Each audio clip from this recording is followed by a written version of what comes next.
These are the Fast Jacket frames, and I will show you how to remove and reinstall the lenses. So to remove the lens, you're going to take your thumb and push down on this little hatch. And then you're going to lift up the black part and move it to the side. The lens should just slide out.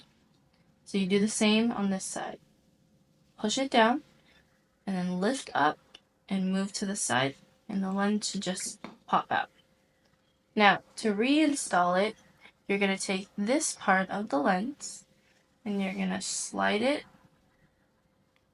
up here while sliding this part into its groove. And you're just going to hold it secure with your thumb and lift this hatch back over into its groove, and then you just push. There should be a click to let it know it's secure. Again, you're going to take this part of the lens, put it into this side of the frame,